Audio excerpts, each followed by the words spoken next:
दुनिया के कोने में कुछ ऐसा हो रहा है जो आपकी जेब, आपकी निवेश और यहाँ तक कि आपके अगले स्मार्टफोन या इलेक्ट्रिक कार की कीमत तक को बदल सकता है। जी हाँ, हम बात कर रहे हैं सिल्वर की। ग्लोबल स्तर पर तनाव बढ़ रहा है, माहौल अनिश्चित है, लेकिन इन सबके बीच चीन एक बेहद चौंकाने वाला काम कर रहा है।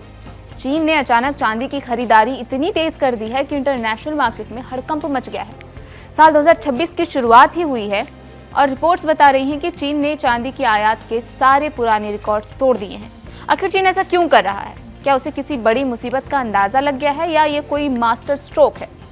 आज के इस वीडियो में हम इस पूरी गुत्थी को सुलझाने की कोशिश करेंगे और जानेंगे कि भारत पर इसका क्या असर पड़ सकता है। सबसे पहला और सबसे बड़ा सवाल है कि अचानक इतनी चांदी क्यों खरीद रहा है चीन? दरअसल इसका सीधा कनेक्शन चीन की तेजी से बढ़ती इंडस्ट्रियल ग्रोथ से है।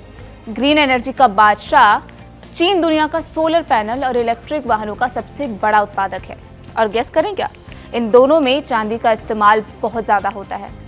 ग्रीन एनर्जी की बढ़ती मांग ने चांदी को क्रिटिकल मेटल बना दिया है। चांदी बिजली का सबसे अच्छा कंडक्टर यानी सुचालक है।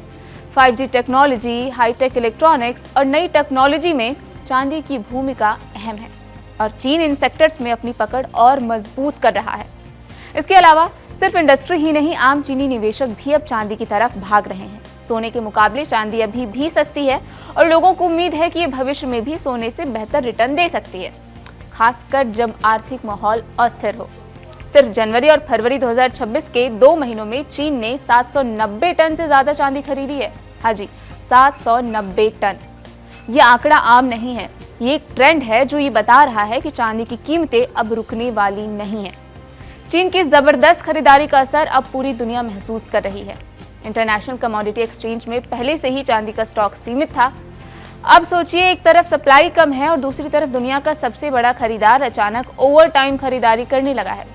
नतीजा, सप्लाई पर भारी दबाव। इसका सीधा असर कीमतों पर दिखना शुरू हो गया है। इंटरनेशनल रेट्स तो बढ़ ही रहे हैं, लेकिन कई देशों के लोकल बाजार में चांदी के दाम इंटरनेशनल रेट से भी ऊपर जाने लगे हैं, क्योंकि वहां माल की किल्लत होने लगी है। अगर चीन की डिमांड इसी तरह बनी रही तो चांदी की कीमतों में एक ऐतिहासिक उछाल देखने को मिल सकता है। अब आते हैं सबसे अहम सवाल पर कि भारतीयों पर इसका क्या असर पड़ेगा। भारत दुनिया में चांदी के सबसे बड़े उपभोक्ताओं में से एक है। हम अपनी ज्वेलरी, बर्तन और धार्मिक कार्यों में चांदी का बहुत इस्तेमाल करते हैं। अगर अंतर्राष्ट्रीय कीमतें बढ़ती हैं तो भारत के घरेलू बाजार में भी चांदी महंगी होनी तय है। अगर आप शादी के लिए या पर्सनल यूज के लिए चांदी की ज्वेलरी खरीदने का सोच रहे हैं तो आपको जेब ज्यादा ढीली करनी पड़ सकती है। लेकिन छोटे निवेशकों के लिए इसमें एक अपॉर्चुनिटी भी है। अगर आपने पहले से ही चांदी में निवेश किया है तो आपकी चांदी अब सोना उगल सकती है। लेकिन नए निवेशकों के लिए रिस्क को नजरअंदाज नहीं किया जा सकता। मार्केट उतार चढ़ाव वाला हो सकता है। कुल मिलाकर बात यह है कि चांदी का लॉन्ग टर्म ट्रेंड बहुत मजबूत दिख रहा है। अब सिर्फ एक सजावटी धातु नहीं है चांदी, बल्कि एक अहम स्ट्रैटेजिक एसेट बनती जा रही है। चीन की ये चाल इस बात का पक्का सबूत है कि शॉर्ट टर्म में उतार चढ़ाव हो सकता है। इसलिए कोई भी निवेश करने से पहले अपनी रिसर्च जरूर करें और सोच समझकर फैसला लें। आपको क्या लगता है, क्या चांदी सच में सोने को मात दे पाएगी? क्या ये सही समय है चांदी खरीदने का? हमें कमेंट बॉक्स में जरूर बताएं।